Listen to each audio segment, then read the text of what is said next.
왜 저 사람들을 먼저 태우는 겁니까? 한국 국적자입니다. 우선 탑승 대상이에요. 전쟁으로 영공이 다친 아랍에미리트, 공항에 갇힌 외국인만 4만 명, 각국 대사관이 자국민 철수조차 포기한 그 순간 UAE 정부는 한국인 전원에게 전용기를 띄웠습니다. 하지만 충격은 여기서 끝이 아니었습니다. 한국인 거주지에는 왕실 직속 경호대가 배치됐고 한국 대사관에는 UAE 국방장관이 직접 전화를 걸어 한마디를 남겼습니다. 한국인은 한 명도 다치게 할 수 없다. GDP 5천억 달러, 세계 최대 국부 펀드를 가진 나라가 전쟁 중에 자국민도 아닌 한국인을 이렇게까지 지킨 이유, 그건 50년 전 이 사막에 아무도 오지 않던 시절로 거슬러 올라갑니다. 전쟁, 폭동, 그리고 수많은 재난, 그 모든 아수라장이 제 인생의 궤적이었습니다.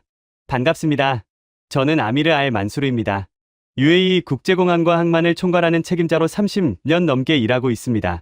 제 눈앞을 스쳐간 국가적 위기 상황만 수백 번입니다. 비상사태가 터지면 어떻게 대처해야 하는지, 공항을 마비시키는 변수들을 어떻게 통제해야 하는지, 모든 매뉴얼은 제 머릿속에 완벽하게 들어있다고 자부했습니다. 하지만 며칠 전 터진 중동발 미사일 공습 사태는 제 오랜 관록으로도 감당하기 힘든 최악의 재난이었습니다. 하늘길이 완전히 막혔습니다. 두바이의 화려한 야경 위로 방공망을 뚫고 들어온 요격 미사일들의 파편이 비처럼 쏟아졌습니다. 각국 대사관에서는 자국민을 빼내기 위해 하루에도 수십 통씩 거친 항해 전화를 걸어왔습니다. 미국 대사는 군용기를 띄우겠다며 당장 활주로를 열라고 윽박질렀고, 중국 대사는 억 단위의 달러를 지불하겠다며 은밀한 거래를 시도했습니다. 하지만 저희 정부의 방침은 확고했습니다. 안전이 완벽하게 확보될 때까지 그 누구의 비행기도 이륙할 수 없다. 수만 명의 외국인들이 화려한 면세점 앞 대합실 바닥에 종이 박스를 깔고 누워 공포에 떨며 절망하고 있었습니다. 영국 외무부가 공식적으로 중재에 나서도, 유럽연합이 합동성명을 발표해도 저희 왕실은 묵묵부답이었습니다. 그렇게 공항 전체가 거대한 피난 수용소로 변해가던 찰나, 왕실 최고위층으로부터 직접 떨어진 한 통의 긴급 지시가 모든 상황을 뒤집어 놓았습니다. 아미르, 한국인부터 빼내시오. 한국행 특별 전세기를 띄우고 가장 안전한 우회 항로를 확보하시오. 저는 무전기를 들고서 제 귀를 의심했습니다. 무슨 소리입니까? 패권국 미국 대사관의 거센 요청도 거절하고 연공을 닫아 걸었는데 한국인들을 위해 하늘을 열라니요. 하지만 지시는 그 어느 때보다 단호했고 절차는 일사천리로 진행되었습니다. 단 며칠 만이었습니다. 굳게 닫혀있던 공항의 이륙 게이트가 열리고 한국 대사관의 연락을 받은 372명의 한국인들이 짐을 들고 VIP 전용 통로로 들어섰습니다. 저는 통제실의 두꺼운 유리창 너머로 그 믿기 힘든 광경을 조용히 지켜보았습니다. 며칠째 씻지도 못하고 노숙을 하던 일본인 사업가가 제 부하 직원 앞을 가로막으며 영어로 소리쳤습니다. 도대체 저 사람들은 뭡니까? 우리 대사관은 아직 대기하라는 말만 반복하는데 왜 저들만 먼저 타는 거죠? 이렇게 따져 물었습니다. 바닥에 주저앉아 있던 중국인 관광객들은 웅성거리며 한국인들의 남색 여권을 멍한 눈으로 쳐다보았습니다. 상황을 통제하려 뛰어온 미국 외교관의 표정은 분노와 수치심으로 보기 흉하게 이그러져 있었습니다. 패권국 미국을 제치고 중동의 심장부에서 가장 강력한 생존의 권리를 보장받는 나라, 대체 대한민국이라는 나라가 우리 조국 UAE에서 어떤 위상을 가지고 있길래 왕실이 직접 나서서 미사일이 날아다니는 하늘에 전세기를 띄운단 말인가? 세상 사람들은 절대로 이해하지 못했습니다. 하지만 저는 알고 있었습니다. 한국행 비행기가 굉음을 내며 활주로를 박차고 날아오르는 순간 제 머릿속에는 반세기 전 모래바람이 휘몰아치던 두바이의 척박한 풍경이 선명하게 떠올랐습니다. 저를 품에 안고 밤하늘의 별을 보며 아버지가 들려주시던 그 오래된 땀방울의 역사 말입니다. 그때 우리의 땅은 그저 생명이 살 수 없는 지옥이었습니다. 지금 여러분이 아시는 화려한 마천루도, 에어컨이 쏟아지는 초대형 쇼핑몰도, 인공섬도 없었습니다. 사막 깊은 곳에서 검은 황금인 석유가 솟구쳐 올랐지만 우리는 그저 막막하기만 했습니다. 돈은 산더미처럼 쌓여갔지만 펜을 쥐고 도면을 그릴 줄 아는 사람도, 무거운 철근을 엮어 문명을 올릴 줄 아는 사람도 우리 민족 중에는 단 한 명도 없었습니다. 정부 관료들은 급히 막대한 자금을 싸들고 유럽과 미국의 거대 건설사들을 찾아갔습니다. 제발 우리 땅에 와서 도로와 항만을 지어달라고 부탁했습니다. 하지만 서양의 콧대 높은 엘리트 엔지니어들은 지도를 보며 우리를 비웃었습니다. 그 펄펄 끓는 모래밭에 우리 귀한 직원들을 보낼 수는 없습니다. 아스팔트 도로도 없고 마실 물조차 부족한 야만적인 곳에서 어떻게 콘크리트를 비빕니까? 이렇게 일축했습니다. 그들은 수표에 적힌 영의 개수를 아무리 늘려주어도 오지 않았습니다. 결국 돈만 쥐고 모래 언덕에 주저앉아 모두가 절망하고 있을 때 비포장활주로의 흙먼지를 뚫고 낯선 이방인들을 태운 비행기가 도착했습니다. 바로 제 아버지의 청춘을, 그리고 우리 조국의 운명을 완전히 바꿔놓은 사람들. 작고 가난한 동방의 나라에서 온 한국인 노동자들이었습니다. 당시 제 아버지는 현지 노동자들의 근태를 관리하는 어린 십장이었습니다. 아버지가 생생하게 기억하는 한국인들의 첫인상은 초라함과 절박함 그 자체였습니다. 그 시절 한국은 지독한 가난에서 간신히 벗어나려 발버둥 치던 나라였습니다. 공항에 내린 그들이 입고 있는 작업복은 무릎이 해져 있었고 손에 들린 짐가방에는 고향의 냄새가 나는 마른 오징어와 고추장이 전부였습니다. 대부분이 태어나서 처음 비행기를 타본 사람들이었습니다. 그들은 조국의 공항에서 늙은 어머니와 어린 자식들을 부둥켜 안고 언제 살아서 돌아올지 모르는 생사를 건 작별 인사를 하고 온 참이었습니다. 비행기 문이 열리고 그들이 온몸으로 마주한 것은 섭씨 50도를 가볍게 넘기는 살인적인 열풍이었습니다. 숨을 들이마시면 뜨거운 불길이 폐를 태우는 것 같았고 고운 모래가 눈과 입을 무자비하게 파고들어 기침을 쏟아냈습니다. 그들이 수년을 머물 곳은 에어컨은커녕 환풍기조차 제대로 돌아가지 않는 직사광선에 달아오른 쇳덩어리 컨테이너였습니다. 식수는 철저히 배급되어 씻는 것은 사치였고 작업 중 땀을 너무 흘려 탈수로 쓰러지는 것을 막기 위해 하얀 굵은 소금 덩어리를 우적우적 씹어 삼켜야만 했습니다. 밤이 되면 지옥은 전혀 다른 얼굴로 그들을 괴롭혔습니다. 차가운 사막의 달빛이 내려앉으면 양철 컨테이너 구석구석에서 짐승이 앓는 듯한 울음소리가 새어나왔습니다. 낮에는 무거운 철근을 번쩍번쩍 들어 올리며 사나운 표정을 짓던 사내들이 밤만 되면 고향의 자식들이 보고 싶어 얇은 이불을 뒤집어쓰고 숨죽여 오열했던 것입니다. 아버지는 그들의 눈물을 몰래 훔쳐보며 생각했습니다. 얼마 버티지 못할 것이다. 돈을 많이 준다고 허세를 부리던 서양놈들처럼 일주일도 안 되어 살려달라며 짐을 싸서 도망갈 것이다. 하지만 다음 날 새벽 4시 태양이 모래 지평선 위로 고개를 내밀기도 전에 퉁퉁 부은 붉은 눈을 한 한국인들이 제일 먼저 작업 현장으로 뛰어나왔습니다. 현장 소장 윤태진은 호루라기를 불며 목이 터져라 노동자들을 독려했습니다.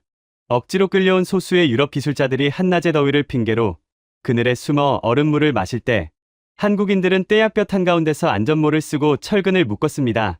비가 한 방울이라도 내리면 외국인들은 감전의 위험이 있다며 장비를 내던지고 도망치듯 퇴근했지만 한국인들은 샛노란 비옷을 챙겨 입고 묵묵히 시멘트를 섞었습니다.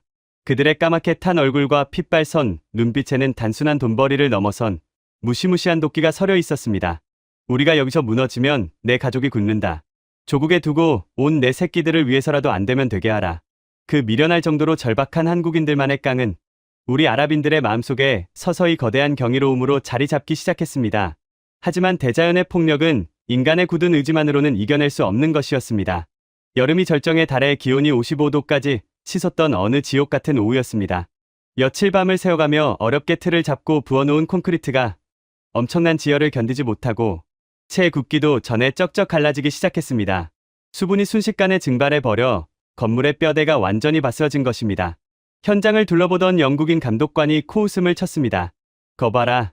내가 이끌는 날씨에 콘크리트 타설은 미친 짓이라고 경고했지. 전부 갈아엎고 이번 달 공사는 포기해. 이렇게 쏘아붙였습니다. 무거운 절망이 현장을 덮쳤습니다. 계약된 납기일은 턱 밑까지 다가왔고 이대로라면 막대한 위약금을 물고 중동 바닥에서 영원히 쫓겨나야 할 판이었습니다. 모두가 망연자실하여 고개를 푹 숙이고 있을 때 윤태진 소장이 조용히 찢어진 콘크리트 조각을 움켜쥐었습니다. 그의 눈빛이 무언가를 결심한 듯 매섭게 빛났습니다. 그리고 그날 밤 대자연의 순리를 정면으로 거스르는 야행성 괴물들의 역습이 시작되고 있었습니다. 태양이 서서히 모래 지평선 너머로 몸을 감추고 사막에 짙은 어둠이 깔리기 시작했습니다. 보통의 건설 현장이라면 모든 작업이 멈추고 정적만이 감돌아야 할 시간이었습니다. 하지만 그날 밤 제 아버지는 평생을 두고 잊지 못할, 아니 우리 아랍인들의 상식으로는 도저히 이해할 수 없는 기괴하고도 소름 돋는 광경을 목격하게 됩니다. 밤 10시가 넘은 시각, 숙소에서 쉬고 있어야 할 수백 명의 한국인 노동자들이 하나둘씩 어둠을 뚫고 현장으로 다시 모여들기 시작했습니다. 그들의 손에는 철근을 묶는 결속선과 무거운 삽이 들려 있었습니다. 그리고 윤태진 소장의 굵고 단호한 목소리가 정막을 깨고 사막의 밤하늘에 울려 퍼졌습니다. 덤프트럭 전부 시동 걸어라. 레미콘 차량도 전부 앞으로 빼. 그리고 라이트, 헤드라이트 남김없이 다 켜라. 수십 대의 육중한 건설 장비들이 일제히 짐승 같은 엔진음을 토해내며 깨어났습니다. 그리고 칠흑 같은 어둠 속에서 수십 쌍의 강렬한 자동차 헤드라이트 불빛이 일제히 켜지며 공사 현장을 대낮처럼 환하게 밝혔습니다. 그 눈부신 불빛들은 마치 먹잇감을 노리는 거대한 야행성 포식자의 눈동자 같았습니다. 빛이 닿는 곳마다 흙먼지가 폭풍처럼 일어났고 그 먼지 구덩이 속으로 한국인 노동자들이 함성을 지르며 뛰어들었습니다. 낮에 태양을 피할 수 없다면 태양이 없는 밤을 지배하겠다는 무서운 결단이었습니다. 밤이라고 해서 사막이 시원한 것은 결코 아니었습니다. 여전히 숨이 막히는 열기가 대지를 감싸고 있었고 야간 작업의 피로도는 낮보다 몇 배는 더 끔찍했습니다. 하지만 기온이 조금이라도 떨어진 밤에 콘크리트를 타설해야만 수분이 급격히 증발하여 바닥이 갈라지는 참사를 막을 수 있었습니다. 레미콘 차량의 둥근 통이 요란한 소리를 내며 돌아가기 시작했습니다. 쏟아지는 잿빛 콘크리트 위로 한국인들은 쉴 새 없이 삽질을 해댔습니다. 트럭의 헤드라이트 불빛에 반사된 그들의 등은 쏟아지는 땀으로 번들거렸습니다. 조명이 부족한 곳에서는 작업 반장들이 손전등을 입에 물고 바닥의 수평을 맞췄습니다. 기계 소음과 사람들의 고함, 그리고 매캐한 디젤 엔진의 매연이 뒤엉켜 현장은 마치 치열한 전쟁터를 방불케 했습니다. 제 아버지는 헤드라이트 불빛 속에서 일사불란하게 움직이는 그들의 모습을 보며 경외감을 느꼈다고 회상하셨습니다. 그것은 단순한 노동이 아니었습니다. 가난이라는 굴레를 벗어던지기 위해, 지구 반대편에 있는 가족의 생계를 지키기 위해 대자연의 폭력에 맨몸으로 맞서는 인간의 숭고한 투쟁이었습니다.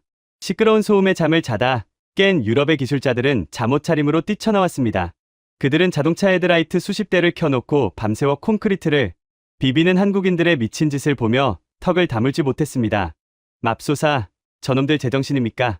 저렇게 밤을 새워 일하면 내일은 다 쓰러져 죽을 겁니다. 이렇게 수군거렸습니다. 하지만 그들의 예상은 완벽하게 빗나갔습니다. 동이 트고 사막의 아침 해가 떠오를 때까지 한국인 노동자 중 단 한 사람도 쓰러지지 않았습니다. 오히려 그들의 눈동자는 밤을 새웠음에도 불구하고 더욱 맹렬하게 빛나고 있었습니다. 아침 해가 현장을 완전히 비췄을 때 서양의 엔지니어들과 현지 관리들은 자신의 눈을 의심할 수밖에 없었습니다. 갈라지고 부서져 있던 어제의 폐허는 온데간데 없고 기계로 밀어낸 듯 매끄럽고 단단하게 굳어진 거대한 콘크리트 바닥이 위풍당당하게 모습을 드러냈기 때문입니다. 오차 하나 없는 완벽한 타설이었습니다. 어제까지만 해도 한국인들을 조롱하던 영국인 수석 엔지니어는 굳어버린 콘크리트 바닥을 손으로 쓸어보며 아무 말도 하지 못했습니다. 그의 얼굴에는 짙은 패배감과 함께 설명할 수 없는 두려움이 피어오르고 있었습니다. 제 아버지는 그때 확신하셨다고 합니다. 이 사람들은 다르다. 돈만 주면 언제든 짐을 싸서 떠나는 용병들이 아니라 한 번 약속한 것은 목숨을 걸고서라도 지켜내는 진짜 배기들이다. 불가능을 가능으로 만들어낸 이 하룻밤의 기적은 꼬리에 꼬리를 물고 사막의 왕족들에게까지 전해졌습니다. 두바이의 고위 관료들은 한국인들의 그 지독한 집념과 기술력에 매료되기 시작했습니다. 다른 나라 건설사들이 날씨 탓, 자재 탓을 하며 공기를 미룰 때 한국인들은 헤드라이트를 켜서라도 정확하게 날짜를 맞추었으니까요. 하지만 대자연의 가혹함을 이겨냈다고 해서 모든 시련이 끝난 것은 아니었습니다. 성공적인 첫 공사를 마치고 아랍인들의 신뢰를 막 얻기 시작할 무렵 한국 건설사 앞에는 모래 폭풍보다 더 끔찍하고 더러운 장벽이 가로막고 있었습니다. 그것은 바로 썩어빠진 인간의 탐욕이었습니다. 헤드라이트 불빛 아래서 완성된 완벽한 콘크리트 바닥은 단순한 건축물이 아니었습니다. 그것은 대자연의 폭압에 절대 굴복하지 않겠다는 대한민국이라는 작은 나라의 지독한 선전포고였습니다. 아침 해가 떠오르고 흠잡을 데 없이 매끄럽게 굳어버린 거대한 회색 바닥을 마주한 서양의 엘리트 엔지니어들은 꿀 먹은 덩어리가 되었습니다. 그들은 자신들의 공학적 상식으로는 도저히 설명할 수 없는 이 기괴한 성공 앞에서 한국인들을 향해 짓던 비웃음을 거두고 짙은 공포와 경외감을 느끼기 시작했습니다. 당시 중동에 진출해 있던 수많은 외국의 거대 건설사들은 하나같이 변명하기에 바빴습니다. 날씨가 너무 더워서 장비가 고장났다. 모래 폭풍이 불어서 시야가 확보되지 않는다. 본국에서 자재가 늦게 도착했다며 끊임없이 공사 기한을 연장해달라고 요구했습니다. 그들은 두꺼운 계약서에 명시된 불가항력이라는 조항을 방패 삼아 자신들의 책임을 회피하기 일쑤였고 UAE 정부는 천문학적인 돈을 쥐어주고도 그들의 오만한 태도에 끌려다녀야만 했습니다. 그러나 유태진 소장이 이끄는 한국인들은 달랐습니다. 그들의 사전에는 불가항력이나 포기라는 단어 자체가 아예 존재하지 않는 것 같았습니다. 자동차 헤드라이트를 켜고 밤샘 타설을 했던 그날의 광기는 단 한 번의 해프닝으로 끝나지 않았습니다. 그것은 앞으로 수년 동안 이어질 한국건설사 특유의 처절하고도 위대한 작업 방식의 신호탄에 불과했습니다. 여름의 한가운데로 접어들면서 사막의 폭염은 인간이 생존할 수 있는 한계치를 넘어서고 있었습니다. 숨을 쉴 때마다 폐가 타들어가는 고통 속에서도 한국인 노동자들은 작업을 멈추지 않았습니다. 떼약볕 아래서 달궈진 철근은 맨손으로 잡으면 화상을 입을 정도로 뜨거웠지만 그들은 두꺼운 가죽장갑 하나에 의지한 채 묵묵히 철근을 엮어 올렸습니다. 눈을 뜰 수조차 없는 거대한 모래폭풍이 몰아치면 서양 기술자들은 모두 숙소로 도망쳐 문을 걸어 잠갔습니다. 하지만 한국인들은 튼튼한 천막을 여러 겹으로 쳐서 모래를 막아낸 뒤 그 비좁고 숨막히는 공간 안에서 기어코 용접의 불꽃을 피워 올렸습니다. 식수와 식량이 턱없이 부족한 열악한 환경도 그들의 발목을 잡지 못했습니다. 본국에서 가져온 고추장과 된장이 바닥나자 그들은 소금물에 가까운 짠물로 밥을 지어 먹으며 버텼습니다. 밤낮이 바뀐 혹독한 야간 작업의 후유증으로 코피를 쏟고 쓰러지는 노동자들이 속출했지만 그들은 임시 진료소에서 링거를 맞고 정신을 차리자마자 다시 안전모를 쓰고 현장으로 달려나갔습니다.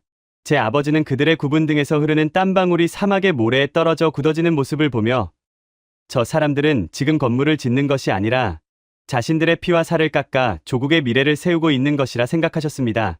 그렇게 지옥 같은 몇 달의 시간이 흘렀습니다.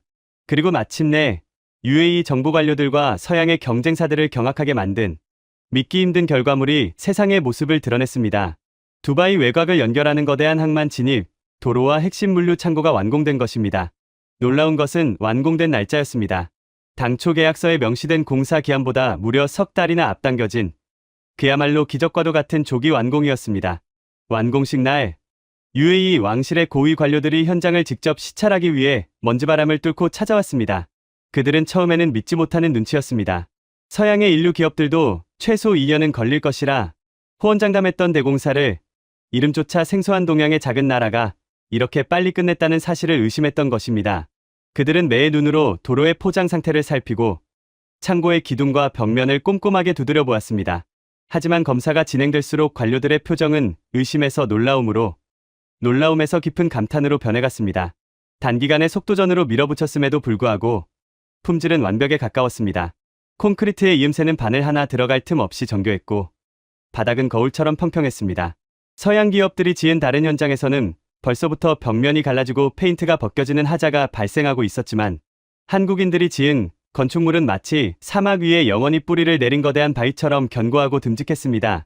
현장을 모두 둘러본 왕실의 수석 대신이 윤태진 소장의 거칠고 투박한 손을 덥석 맞잡았습니다. 그리고 통역관을 통해 흥분된 목소리로 말했습니다. 미스터 윤, 당신들은 마법사입니까? 아니면 잠을 자지 않는 기계입니까? 우리 아랍인들은 알라의 뜻이 아니면 이런 기적이 일어날 수 없다고 믿습니다. 당신들의 그 놀라운 속도와 완벽한 솜씨는 우리 UAE의 역사에 영원히 기록될 것입니다. 앞으로 이 나라에서 벌어지는 모든 중요한 공사는 가장 먼저 한국의 형제들에게 제안할 것을 약속합니다. 그 순간 현장에 도열해 있던 수백 명의 한국인 노동자들의 까맣게 탄 얼굴 위로 뜨거운 눈물이 흘러내렸습니다. 가족과 생이별을 하고 이국만리 사막으로 날아와 짐승처럼 일하며 견뎌야 했던 수모와 고통이 마침내 찬란한 인정과 존경으로 보상받는 순간이었습니다. 제 아버지 역시 눈시울을 붉히며 그들과 함께 뜨겁게 박수를 쳤습니다. 이 조기 완공 사건은 중동 전역의 입소문을 타고 퍼져나갔고 코리아라는 이름은 단순한 국가의 명칭을 넘어 책임감과 완벽함을 상징하는 품질 보증서로 아랍인들의 뇌리에 깊게 각인되었습니다. 이제 길고 어두웠던 터널을 지나 한국 건설사들 앞에는 화려한 성공의 탄탄대로만 펼쳐질 것 같았습니다. 왕실의 전폭적인 신뢰를 바탕으로 수십억 달러 규모의 초대형 국가 인프라 프로젝트들이 줄줄이 그들을 기다리고 있었기 때문입니다. 윤태진 소장과 노동자들은 드디어 조국에 있는 가족들에게 번듯한 월급을 보내고 떳떳하게 고향 땅을 밟을 수 있다는 희망에 부풀어 있었습니다. 하지만 그들은 미처 알지 못했습니다. 진정한 악몽은 가장 화려한 성공의 순간 사람의 등 뒤에서 소리 없이 다가오는 법이라는 것을 말입니다. 눈부신 빛이 강해질수록 그 뒤에 들이우는 그림자 또한 짙어지는 법입니다. 압도적인 실력으로 주목을 받기 시작한 한국건설사는 곧바로 사막의 하이에나들에게 가장 탐스러운 먹잇감이 되고 말았습니다. 당시 중동의 건설 시장은 서구 열강들의 자본과 현지 부패, 관료들의 노골적인 결탁으로 얼룩진 무법천지였습니다. 겉으로는 화려한 입찰 서류가 오갔지만 진짜 승부는 에어컨이 돌아가는 밀실에서 오가는 두툼한 뒷돈으로 결정되곤 했습니다. 기술력이 뛰어나고 납기일을 잘 지킨다는 것은 그들에게 별로 중요한 문제가 아니었습니다. 부패한 관료들의 배를 얼마나 기름지게 불려줄 수 있는가. 그것만이 이 모래판에서 살아남는 유일한 생존 법칙이었습니다. 달빛조차 구름에 가려 보이지 않던 어느 적막한 밤이었습니다. 현지 십장이었던 제 아버지는 늦은 시각까지 현장 주변을 순찰하던 중 비포장도로를 뚫고 조용히 미끄러져 들어오는 검은색 최고급 세단 한 대를 목격했습니다. 흙먼지가 날리는 척박한 공사판과는 전혀 어울리지 않는 사치스러울 정도로 매끄러운 흑진주 같은 차량이었습니다. 차 문이 열리고 최고급 양복을 빼입은 현지 정부의 수석 국장이 거만한 걸음걸이로 내렸습니다. 그는 국가의 핵심 인프라 입찰을 쥐락펴락하는 이른바 실세 중의 실세로 불리는 인물이었습니다. 그의 구두가 더러워질세라 통역관이 황급히 손수건을 꺼내 바닥에 먼지를 터는 기괴한 모습이 연출되었습니다. 수석 국장은 경멸이 가득한 눈빛으로 허름한 한국인들의 컨테이너 숙소를 훑어보더니 윤태진 소장이 있는 임시 사무실의 문을 거칠게 열고 들어갔습니다. 사무실 안의 공기는 순식간에 차갑게 얼어붙었습니다. 수석 국장은 소파에 깊숙이 기대어 앉아 주머니에서 구겨짐 하나 없는 새하얀 봉투 하나를 꺼냈습니다. 그리고는 가벼운 미소를 지으며 윤태진 소장의 낡은 철제 책상 위로 그 봉투를 툭 던졌습니다. 윤 소장이 조심스럽게 봉투를 열어보았지만 그 안에는 아무것도 들어있지 않았습니다. 텅 빈 봉투였습니다. 윤 소장이 영문을 몰라 굳은 표정으로 쳐다보자 수석 국장이 통역관을 통해 나지막하지만 뱀처럼 소름 끼치는 목소리로 말했습니다. 미스터 윤, 당신들의 기술력이 아주 훌륭하다는 소문은 잘 들었습니다. 낮에 폭염을 피해 밤새도록 헤드라이트를 켜고 시멘트를 비볐다지요. 참으로 눈물겨운 노력입니다. 하지만 이 거대한 모래 왕국의 진짜 주인이 누구인지 당신들은 아직 잘 모르는 것 같군요. 그는 책상 위에 빈 봉투를 손가락으로 톡톡 두드리며 말을 이었습니다. 이 봉투를 가득 채우십시오. 전체 공사 대금의 정확히 10%입니다. 달러 환치기로 추적 불가능한 현찰이어야 합니다. 그것이 당신들이 이 나라에서 숨을 쉬고 다음 입찰에서 서류를 내밀 수 있는 유일한 입장권입니다. 윤태진 소장의 머릿속이 하얗게 벼락을 맞은 듯 아득해졌습니다. 공사 대금의 10%, 당시 돈으로 수십억 원에 달하는 천문학적인 액수였습니다. 한국의 건설사들은 이미 최저가 입찰로 들어와 마진이 거의 없는 상태였습니다. 그런데 여기서 10%를 떼어달라는 것은 공사 자재를 빼돌리고 인건비를 깎아 부실 공사를 하라는 악마의 속삭임과 다를 바 없었습니다. 윤 소장이 주먹을 꽉 쥐고 입술을 깨물며 반박했습니다. 국장님, 우리는 기술자들입니다. 우리가 받은 공사 대금은 건물의 뼈대가 되고 피와 살이 되어야 할 돈입니다. 그 돈을 빼서 뇌물로 바친다면 우리는 모래로 성을 쌓아야 합니다. 그것은 건물에 대한 범죄이며 우리 한국인들의 자존심이 허락하지 않는 일입니다. 통역관의 말을 전해들은 수석 국장의 얼굴이 순식간에 야차처럼 일그러졌습니다. 그는 자리에서 벌떡 일어나 소리쳤습니다. 자존심? 쥐뿔도 없는 동양의 가난한 노동자 주제에 여기서 자존심을 운운합니까? 유럽의 최고급 기업들도 콧대 높은 일본인들도 내 앞에서는 조용히 봉투를 받치며 고개를 숙입니다. 내 제안을 거절한다면 당장 내일부터 한국에 들어오는 당신들의 모든 시멘트와 철근 통관을 막아버릴 것입니다. 현장의 전기를 끊어버리고 노동자들의 비자를 취소해 강제로 추방할 것입니다. 어디 이 뜨거운 사막 한가운데서 말라 죽어보십시오. 수석 국장은 문을 거칠게 쾅 닫고 어둠 속으로 사라졌습니다. 멀어지는 세단의 엔진 소리만이 적막한 사막에 흉흉하게 울려 퍼졌습니다. 그날 밤 윤태진 소장은 좁은 컨테이너 사무실에 홀로 남아 밤새도록 독한 담배를 태웠습니다. 잿더리에는 꽁초가 산처럼 쌓여갔습니다. 타협할 것인가? 아니면 파멸할 것인가? 눈 딱 감고 다른 나라 기업들처럼 돈을 쥐어주면 당장은 수백억 원의 큰 공사를 따내고 조국에서 영웅 대접을 받을 수 있었습니다.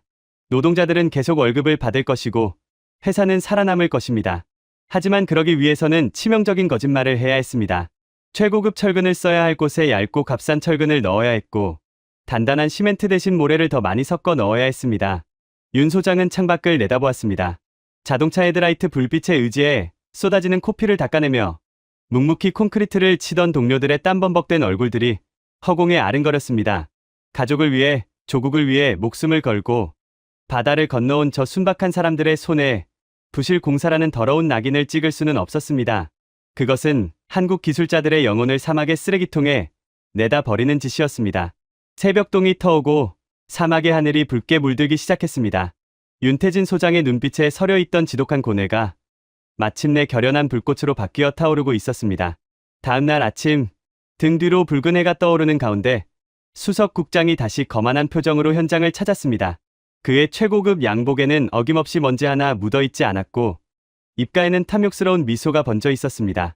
윤태진 소장은 굳게 담은 입술로 낡은 철제 책상 서랍을 열어 두툼한 서류 봉투를 꺼냈습니다. 그리고 수석 국장 앞으로 조용히 밀어 놓았습니다. 수석 국장이 비릿한 웃음을 지으며 봉투를 열어젖혔습니다. 하지만 그 안에서 쏟아져 나온 것은 그가 그토록 기대했던 빳빳한 달러, 지폐 뭉치가 아니었습니다. 그것은 한국어와 서툰 아랍어로 빼곡하게 적힌 현장 노동자, 전원의 붉은 지장이 선명하게 찍힌 품질, 보증각서와 최고급 자재 명세서였습니다. 수석 국장의 짙은 눈썹이 불쾌하게 꿈틀거렸습니다. 윤 소장이 똑바로 국장의 눈을 쳐다보며 말했습니다. 우리는 뇌물로 바칠 돈 따위는 모릅니다. 하지만 약속은 압니다. 국장님께서 요구하신 그 뇌물로 바칠 10%의 돈으로 우리는 영국산 철근보다 2배 더 굵은 최고급 철근을 심을 것입니다. 싸구려 모래 대신 강도가 가장 높은 시멘트를 쏟아부을 것입니다. 겉보기만 번지르르한 건물이 아니라 100년이 지나도 절대 무너지지 않는 진짜 건물을 짓겠습니다. 그것이 땀 흘려 일하는 우리 한국인들이 당신의 조국에 드릴 수 있는 유일한 뇌물입니다. 윤 소장의 단호한 목소리가 좁은 컨테이너 사무실을 쩌렁쩌렁 울렸습니다. 수석 국장의 얼굴이 끔찍한 모욕감과 분노로 붉게 달아올랐습니다. 그는 책상 위의 서류를 거칠게 바닥으로 집어 던졌습니다. 이 미련하고 멍청한 자식들. 너희들은 살 수 있는 기회를 제 발로 차버렸다. 오늘부로 너희들은 이 모래판에서 영원히 끝이다. 문을 박차고 나간 국장의 끔찍한 저주는 즉각적인 현실이 되어 한국인들의 숨통을 잔인하게 조여왔습니다. 그날부터 지옥 같은 보복이 시작되었습니다. 항구에 도착한 한국의 건설 자재들은 알 수 없는 서류 미비라는 핑계로 통관이 무기한 보류되었습니다. 섭씨 50도에 펄펄 끓는 폭염 속에서 현장으로 들어오던 전기마저 툭하면 끊어지기 일쑤였습니다. 무엇보다 뼈아픈 것은 새롭게 열린 초대형 국가 인프라 입찰에서 한국 기업들이 서류 심사조차 통과하지 못하고 줄줄이 탈락의 고배를 마셨다는 것입니다. 수백억 원짜리 황금빛 프로젝트들은 뒷돈을 두둑하게 챙겨준 서양의 거대 기업들과 경쟁국, 건설사들의 입으로 쏙쏙 들어갔습니다. 압도적인 기술력을 증명하고도 한국인들은 졸지에 거대한 공사판에 미운 오리새끼가 되었습니다. 큰 공사를 따내지 못한 그들은 남들이 꺼리는 가장 위험하고 험한 하청의 하청, 일만 간신히 얻어 생계를 유지해야 했습니다. 기계가 들어가지 못하는 비좁은 하수도 관로를 맨몸으로 파고들었고 펄펄 끓는 아스팔트 찌꺼기를 손수레로 나르며 하루하루 피를 말리는 고통을 견뎌야 했습니다. 제 아버지는 당시 그 비참한 광경을 곁에서 지켜보며 윤 소장에게 조심스럽게 물었다고 합니다. 소장님, 그냥 눈 딱 감고 남들처럼 봉투 하나 쥐어주면 끝날 일 아닙니까? 어차피 다들 그렇게 편하게 사는데 왜 이렇게 혼자 사서 고생을 하십니까? 윤 소장은 흙먼지로 뒤덮인 얼굴을 땀에 젖은 수건으로 닦아내며 씁쓸하게 웃었습니다. 아미르의 아버지, 집은 절대로 사람을 속이지 않습니다. 돈으로 대충 지은 집은 돈이 떨어지면 곧바로 무너지지만 정직한 땀으로 지은 집은 억겁의 세월이 흘러도 버티는 법입니다. 우리는 가난해서 여기까지 돈을 벌러왔지만 조국에 있는 우리 자식들에게 사기꾼의 피를 물려줄 수는 없습니다. 그것은 서양인들의 합리적인 자본주의 사고방식으로는 도저히 이해할 수 없는 참으로 융통성 없고 미련한 정직함이었습니다. 그렇게 오랜 세월이 흘렀습니다. 모래 왕국의 스카이라인은 부패한 자본의 힘으로 화려하게 변했습니다. 수석 국장과 결탁한 서양 기업들은 사막 위에 번지르르한 도로와 문부신 유리, 궁전들을 쏟아냈습니다. 겉보기에는 완벽한 근대화의 기적이 완성된 것처럼 보였습니다. 하지만 그 화려한 가면이 무참히 벗겨지는 데는 그리 오랜 시간이 필요하지 않았습니다. 사막 기후에 끔찍한 이상현상이 발생하여 건국 이래 유례없는 엄청난 폭우가 몇 날, 며칠 동안 모래 왕국을 강타한 것입니다. 1년 내내 비 한 방울 구경하기 힘들었던 메마른 대지는 갑작스러운 물벼락을 감당하지 못했고 배수 시스템이 엉망이었던 도시는 순식간에 거대한 진흙탕으로 변해버렸습니다. 그리고 무자비한 폭우가 휩쓸고 간 자리에 오랜 세월 동안 철저하게 숨겨져 있던 썩어빠진 탐욕의 민낯이 처참하게 드러나기 시작했습니다. 뇌물을 바치고 공사를 따냈던 경쟁국들의 메인 도로가 쩍쩍 갈라지며 자동차를 통째로 삼킬 듯한 거대한 싱크홀들을 만들어냈습니다. 비싼 시멘트를 아끼고 모래를 잔뜩 섞어 올렸던 정부 부처, 건물들은 거센 비바람을 견디지 못하고 외벽이 흉측하게 뜯겨나갔으며 심지어 새로 지은 대형 병원의 지붕이 주저앉는 끔찍한 참사까지 발생했습니다. 도시는 완벽하게 마비되었습니다. 국가적 재난 사태에 분노한 왕실은 즉각 대대적인 특별 감찰과 조사를 지시했습니다. 전문가들이 무너진 건물 잔해와 갈라진 도로를 파헤쳤을 때 설계도에 명시된 두께의 절반도 안 되는 얇은 철근과 규격 미달에 싸구려 자재들이 와르르 쏟아져 나왔습니다. 뇌물로 빠져나간 막대한 돈을 메꾸기 위해 벌인 끔찍한 부실 공사의 명백한 증거였습니다. 부패한 수석국장은 그날 밤으로 왕실 친위대에게 끌려가 차가운 지하 감옥에 갇혔습니다. 그런데 그 아수라장과 절망 속에서 왕실 조사단의 눈을 번쩍 뜨이게 만든 기적 같은 보고서가 하나 올라왔습니다. 도시 외곽을 잇는 거대한 항만 진입 도로와 핵심 물류 창고 주변, 지형상 폭우가 가장 거세게 몰아쳐 쑥대밭이 되어야 마땅할 그 위험지대만은 거짓말처럼 아무런 피해도 입지 않았다는 것입니다. 왕실 수뇌부들이 군용 헬기를 타고 직접 상공에 올라가 확인한 광경은 실로 경이로웠습니다. 주변의 모든 길이 거대한 진흙창이 되어 무참히 끊어져 나갔는데 오래전 한국인들이 밤새 자동차 헤드라이트를 켜고 타설했던 그 콘크리트 도로만큼은 단 하나의 실금조차 없이 완벽한 형태를 유지하며 거센 흙탕물을 버텨내고 있었습니다. 그것은 단순한 도로가 아니었습니다. 사막의 폭풍우 속에서도 절대 흔들리지 않는 굳건한 성벽이자 인간의 정직함이 만들어낸 거룩한 방주와도 같았습니다. 도대체 저 기적 같은 도로는 누가 지은 것인가? 왕실 최고 권력자의 호통에 신하들은 마른 침을 삼키며 떨리는 목소리로 대답했습니다. 오래전 부패한 관료에게 뇌물을 주지 않아 모래판에서 쫓겨나다시피 했던 그 동양의 조그만 나라, 대한민국 코리아의 노동자들이 지은 것입니다. 왕실은 발칵 뒤집혔습니다. 돈을 뜯어내려던 권력자의 무자비한 협박에도 절대 굴하지 않고 뇌물로 바칠 돈마저 아낌없이 최고급 시멘트와 굵은 철근으로 바꾸어 쏟아부었던 그 미련하고 우직한 정직함, 그 바보 같은 뚝심이 오랜 세월과 대자연의 무서운 재앙을 견뎌내고 비로소 세상에 찬란하게 증명된 것입니다. 이 폭우 사건을 계기로 UAE의 거대한 건설 시장 판도는 완벽하게 그리고 영원히 뒤집혔습니다. 그날 이후 UAE 정부의 대형 입찰 서류에서 얼마에 지어줄 것인지 입찰 금액을 묻는 항목은 사실상 무의미해졌습니다. 대신 거대한 지도를 펼쳐놓고 국가 안보와 직결된 핵심 벼레를 세워야 할 때면 국왕은 묻지도 따지지도 않고 손가락을 들어 한쪽을 가리켰습니다. 저 땅은 무조건 한국의 형제들에게 맡겨라. 그들은 모래 위에 건물을 짓지 않고 신뢰를 짓는 자들이다. 그렇게 한국은 총성 없는 중동의 건설 전쟁에서 어떤 서구의 강대국도 감히 넘보지 못할 완벽한 독점적 지위를 확보하게 되었습니다. 현재 아랍인들은 한국 건설사의 로고만 붙어 있으면 도면 덤수조차 생략하고 통과시켰습니다. 두꺼운 품질 보증서 따위는 필요 없었습니다. 대한민국이라는 이름 그 자체가 생명과도 같은 가장 완벽한 보증서였으니까요. 하지만 인간과 국가 사이의 맹목적인 신뢰라는 것은 모든 것이 순조롭게 흘러갈 때보다 가장 억울하고 치명적인 위기에 직면했을 때 그 진짜 가치가 시험대에 오르는 법입니다. 한국 기업들이 왕족들과 고위 관료들이 거주하는 최고급 주거 단지를 성공적으로 완공하고 현장을 떠난 지 수년이 지났을 무렵이었습니다. 모두가 깊이 잠든 고요한 새벽 2시.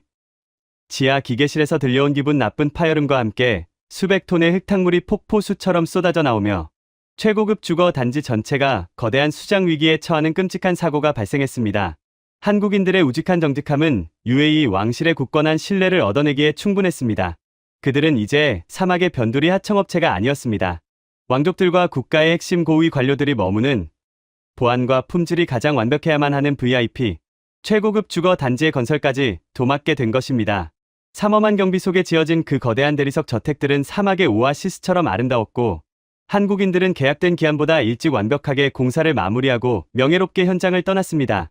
시간이 흘러 그 최고급 주거 단지의 하자 보수 의무 기간마저 완전히 끝난 지 수년이 지났을 무렵이었습니다.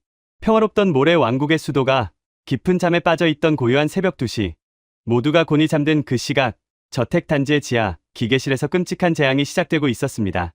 당시 기계실의 야간 당직을 서고 있던 현지인 관리자 타리크는 졸음을 이기지 못하고 몽롱한 상태로 메인 밸브 시스템을 점검하고 있었습니다. UAE의 수자원은 매우 귀하고 수압의 변화가 격렬하기 때문에 밸브를 조작할 때는 반드시 우회 관로를 먼저 열어 압력을 분산시켜야만 했습니다. 그러나 타리크는 치명적인 실수를 저질렀습니다. 압력 밸브를 잠그지 않은 채 메인 수관의 손잡이를 한 번에 끝까지 돌려버린 것입니다. 그 순간이었습니다. 쾅 하는 마치 지하에서 폭탄이 터지는 듯한 소름 끼치는 굉음과 함께 굵은 강철 파이프가 수압을 견디지 못하고 터져버렸습니다. 어두컴컴한 지하 기계실로 수백 톤의 탁한 흙탕물이 거대한 폭포수처럼 쏟아져 들어오기 시작했습니다. 타리크가 비명을 지르며 밸브를 잠그려 매달렸지만 이미 터져버린 배관에서 뿜어져 나오는 물기둥의 수압은 사람의 힘으로 막을 수 있는 수준이 아니었습니다. 지하 기계실과 연결된 거대한 지하 주차장으로 무자비한 물결이 밀려들기 시작했습니다. 그곳은 단순한 주차장이 아니었습니다. 국가를 쥐락펴락하는 장관들과 왕족들의 수억 원을 호가하는 최고급 롤스로이스와 벤틀리 수십 대가 주차되어 있는 곳이었습니다. 게다가 단지 전체의 전력을 통제하는 메인 배전반까지 물이 차오르고 있었습니다. 만약 배전반이 물에 잠겨 차단기가 내려가고 화재라도 발생한다면 타리크는 감옥에 가는 것으로 끝나지 않을 끔찍한 중죄인이 될 상황이었습니다. 4세기 된 타리크는 무릎까지 차오른 물살을 헤치며 관리 사무소로 뛰어올라가 자신의 직속상관이자 이 단지의 총괄 관리자였던 제 아버지에게 울면서 전화를 걸었습니다. 소장님, 살려주십시오. 제가 밸브를 잘못 건드려서 메인 배관이 터졌습니다. 지하 주차장이 물바다가 되고 있습니다. 당장 양수기를 동원하지 않으면 VIP들의 차가 전부 침수됩니다. 새벽에 자다 깨어 벼락 같은 소식을 들은 제 아버지는 눈앞이 캄캄해졌습니다. UAE의 현지 기술력으로는 그 엄청난 물을 빼내고 파열된 강철 배관을 당장 용접할 수 있는 인력도 장비도 없었기 때문입니다. 아버지는 다급하게 수화기를 붙들고 소리쳤습니다. 당장 이 단지를 지었던 서양의 건설사들에게 연락해. 돈은 얼마든지 줄 테니 지금 당장 비상 출동팀을 보내라고 해.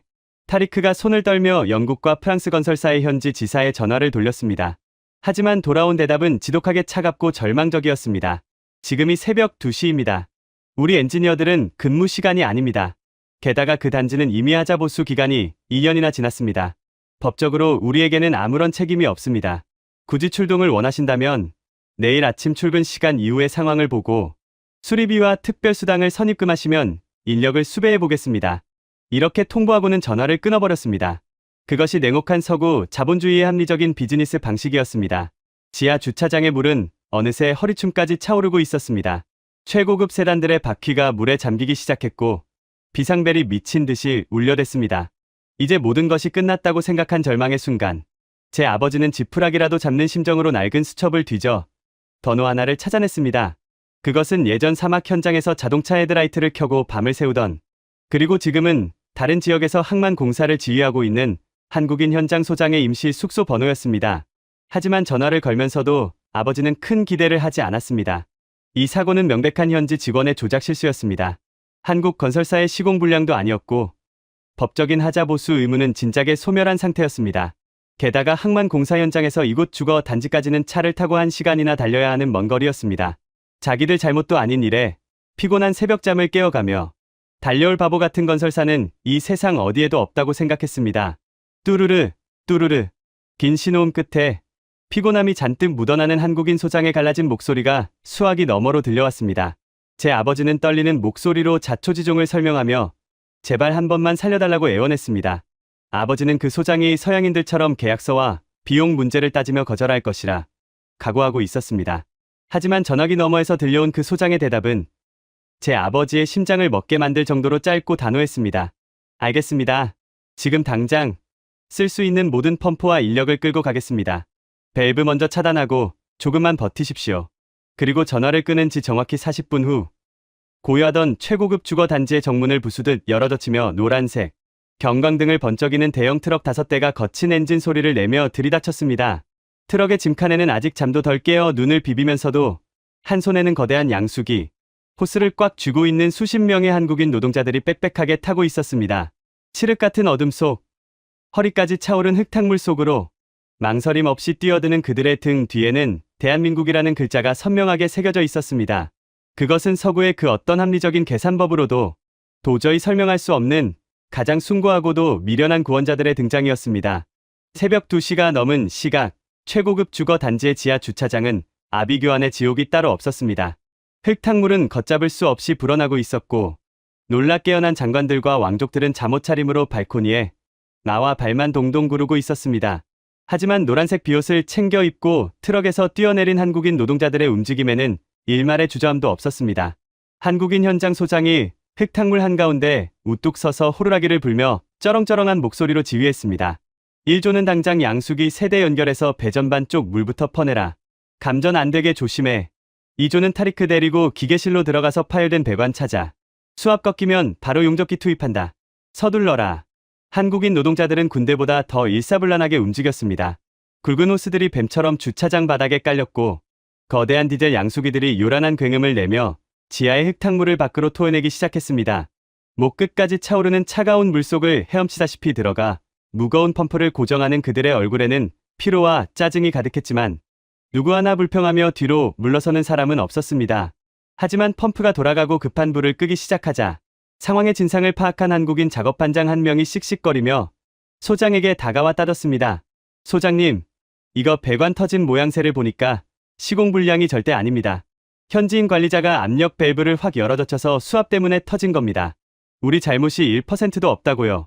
게다가 하자 보수 기간 끝난 지가 언젠데 왜 우리가 이 새벽에 끌려와서 우리 돈 수천만 원을 써가며 남의 똥을 치워야 합니까?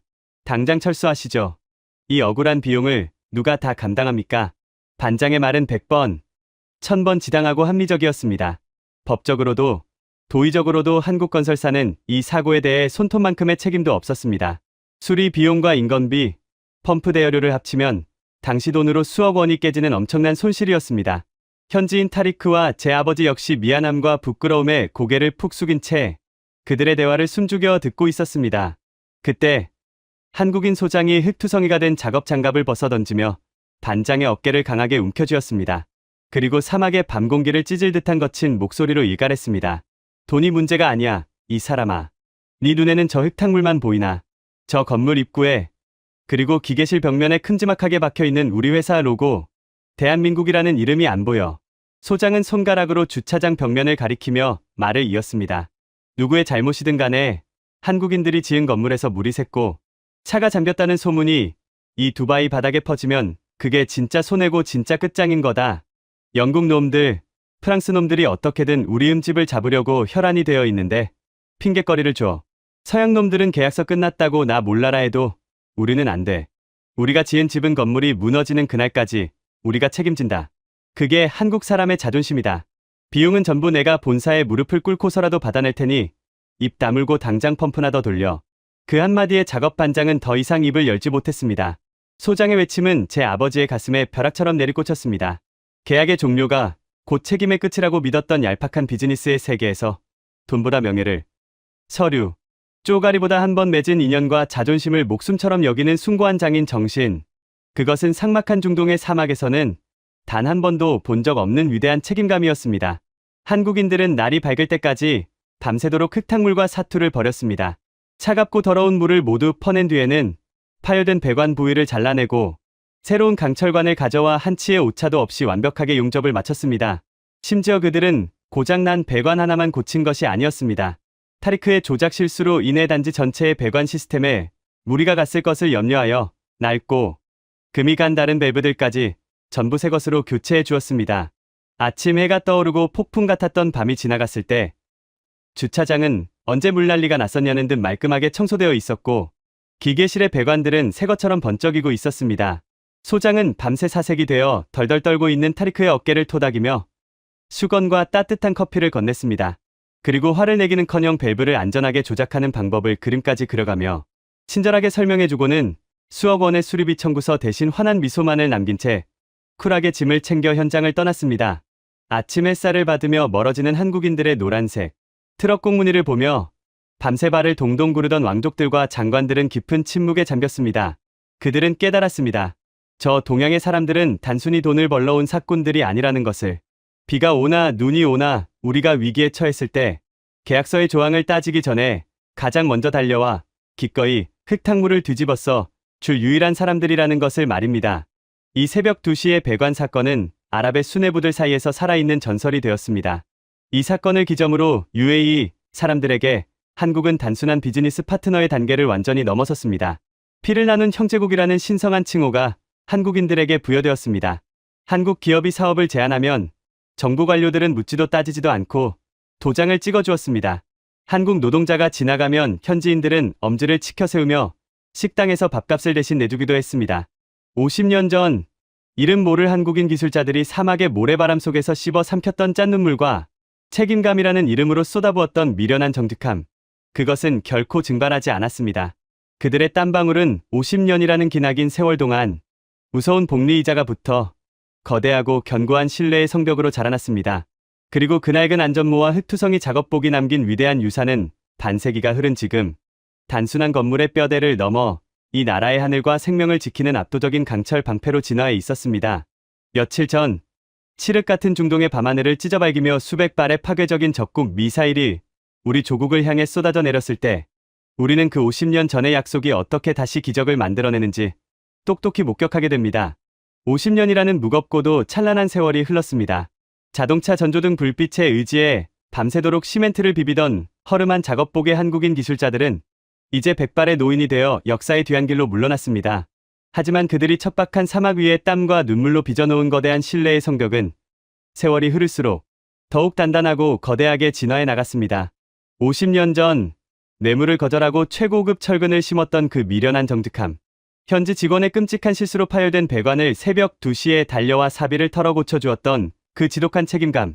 그 모든 숭고한 기억들은 우리 아랍인들의 피 속에 세대를 거쳐 유전처럼 각인되었습니다. 제 아버지가 저에게 눈물로 그 밤의 기적을 들려주었듯 UAE의 모든 고위 관료들과 왕족들은 자식들에게 대한민국이라는 이름의 무게를 가르쳤습니다. 그들에게 한국인은 그저 건물을 잘 짓는 기술자가 아니라 목숨을 맡길 수 있는 유일한 혈맹이자 영원한 형제였습니다. 그리고 그 피보다 진한 형제에는 건물의 뼈대를 세우는 토목 공사를 넘어 이 나라의 생명과 영공을 지키는 가장 치명적이고 거대한 국방의 영역으로까지 뻗어나가게 됩니다. 몇 년 전 우리 조국 UAE는 국가의 영공을 방어할 차세대 방공 미사일 시스템을 도입하기 위해 전 세계에 내려라 하는 군수 기업들을 불러 모았습니다.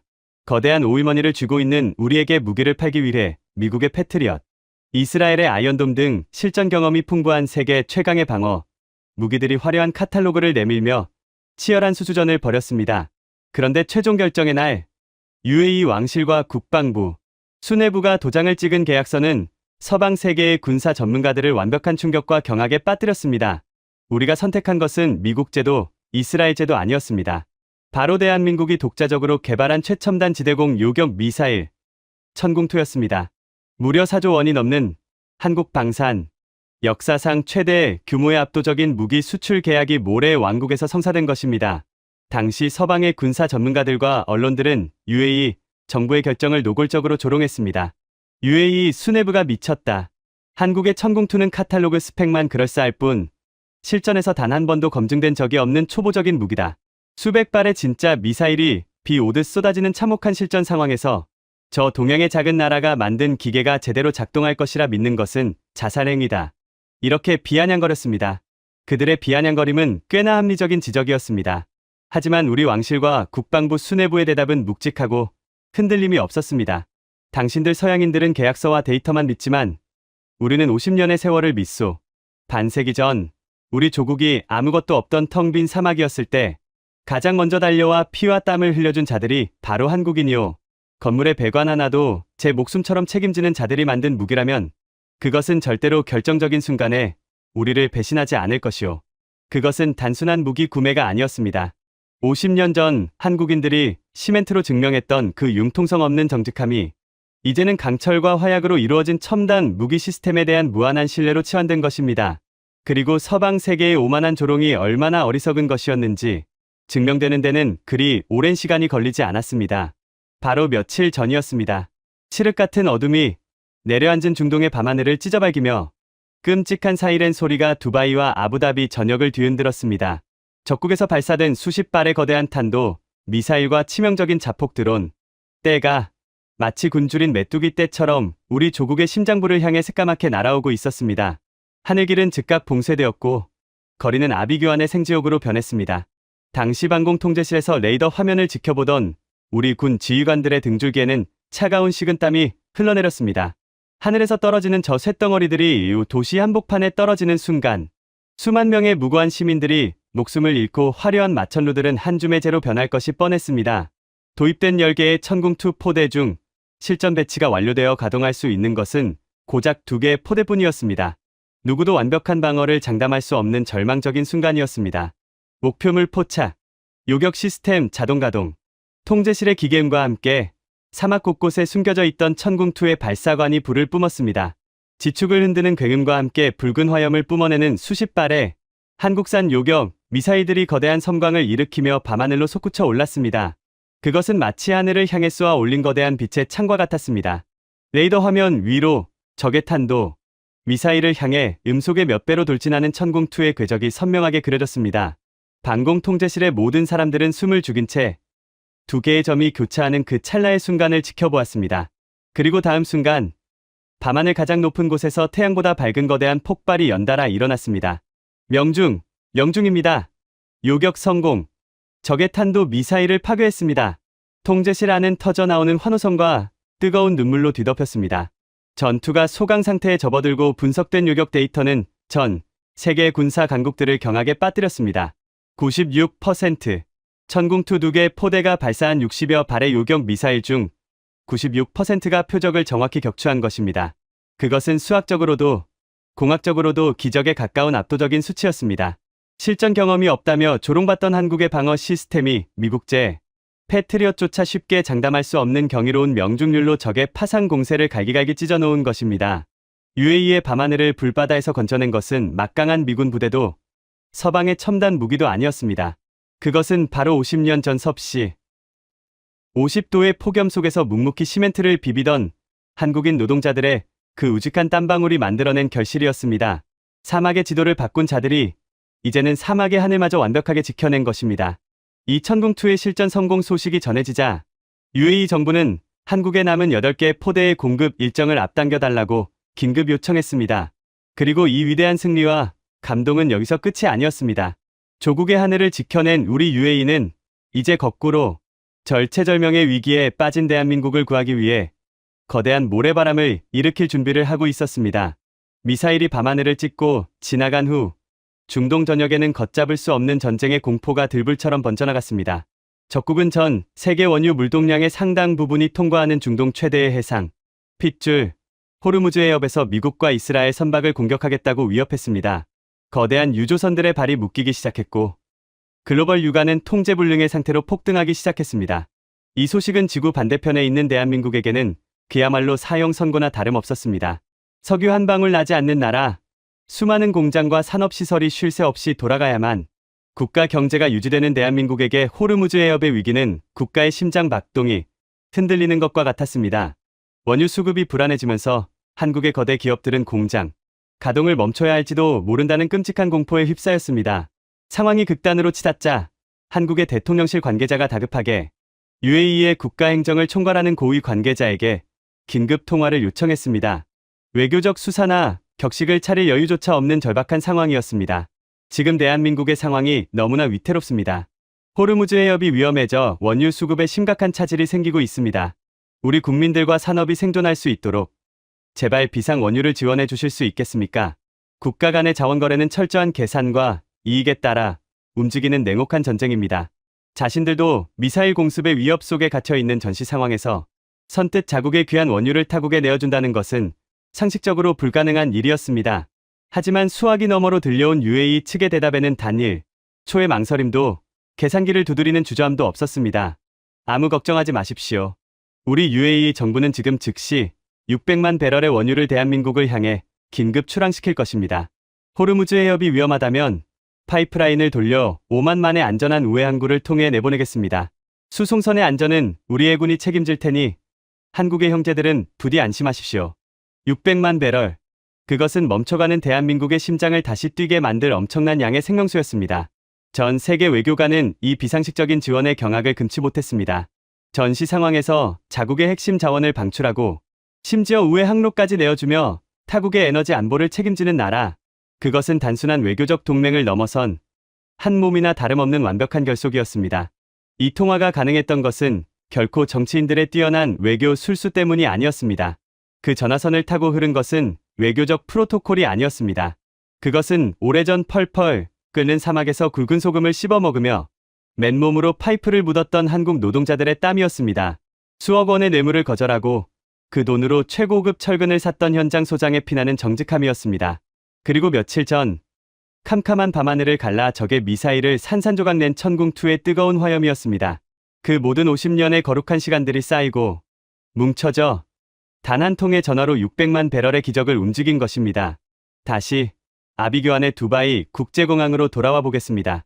통제실 창 밖으로 굉음을 내며 활주로를 박차고 오르는 한국행 특별 전세기의 모습이 보입니다. 공항 바닥에서 분노하며 소리치던 서양인들의 원망 섞인 시선도 그 비행기의 꼬리 날개가 남기는 하얀 비행운을 막을 수는 없었습니다. 저는 그 장엄한 이륙 장면을 지켜보며 제 아버지께서 남겨주신 낡은 십장의 수첩을 가슴에 깊이 품었습니다. 눈시울이 뜨거워지고 가슴 속에서 벅찬 울음이 터져 나올 것만 같았습니다. 저를 향해 따지듯 소리치던 수많은 외국인들에게 저는 마음속으로 이렇게 외치고 있었습니다. 당신들은 절대로 이해하지 못할 것이다. 지금 저 비행기에 타고 있는 372명의 사람들은 우리에게 단순한 외국인 관광객이 아니다. 저들은 아무도 쳐다보지 않던 지옥 같은 모래밭에 들어와 우리의 도로를 닦고 병원을 지어준 위대한 개척자들의 후손이다. 우리가 가장 억울하고 위급할 때 새벽을 뚫고 달려와 준 영웅들의 핏줄이며 하늘에서 죽음이 쏟아질 때 가장 먼저 방패를 들어 우리를 지켜준 영원한 형제들이다. 그러니 우리가 그들을 지옥에서 가장 먼저 꺼내어 고향으로 돌려보내는 것은 우리 아랍인들이 목숨을 걸고 지켜야 할 가장 거룩하고 숭고한 의무이다. 이것이 바로 자원도 없고 영토도 작은 동방의 작은 나라 대한민국이 가진 진짜 무서운 힘입니다. 그들은 총칼을 앞세워 다른 나라를 정복하지 않았습니다. 거대한 자본으로 남의 땅을 약탈하지도 않았습니다. 오직 투박한 손으로 흘린 정직한 땀방울과 한 번 맺은 약속은 목숨을 걸고 지켜내는 융통성 없는 책임감으로 가장 폐쇄적인 모래 왕국의 심장을 완벽하게 점령했습니다. 하늘길을 뚫고 무사히 인천공항에 도착한 첫 직항편의 문이 열렸을 때 가족들을 부둥켜 안고 오열하던 372명의 한국인들은 외신 카메라를 향해 이렇게 증언했습니다. 전쟁의 공포로 미쳐버린 그 아수라장의 공항에서 UAE 군인들과 공항 직원들은 남색의 한국 여권을 보는 순간 거짓말처럼 길을 열어주었다고 말입니다. 미국 여권도 일본 여권도 해내지 못한 생존의 기적. 그것은 50년 전 사막에 뿌려진 당신들의 아버지, 할아버지의 피와 땀이 만들어낸 세상에서 가장 강력하고 위대한 방탄조끼였습니다. 600만 배럴의 원유, 96%의 기적적인 요격률, 그리고 미사일이 날아다니는 하늘을 뚫고 열린 특별 비행기. 이 믿기 힘든 숫자들 뒤에는 인간의 이기심을 뛰어넘는 위대한 헌신이 숨쉬고 있습니다. 저는 텅 빈 활주로를 바라보며 조용히 두 손을 모았습니다. 그리고 대한민국이라는 나라가 전 세계를 향해 써내려갈 이 피보다 진하고 모래 폭풍보다 거대한 100년 동행의 다음 장이 벌써부터 가슴 벅차게 기다려졌습니다. 여러분, 지금까지 UAE 항만청 고위 간부 아미르 알 만수르의 기억을 통해 반세기를 관통하는 거대한 서사를 함께 하셨습니다. 어떠셨습니까?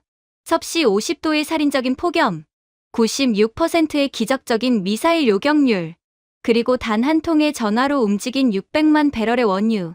이 거대한 숫자들 이면에는 칠흑 같은 어둠 속에서 자동차 전조등을 켜고 밤새 콘크리트를 타설하던 우리 아버지들의 헌신이 숨쉬고 있습니다. 뇌물 봉투 대신 최고급 철근을 선택하고 자기 잘못도 아닌 파열된 배관을 밤을 새워 고쳐주었던 그 융통성 없는 정직함이 만들어낸 기적이었습니다.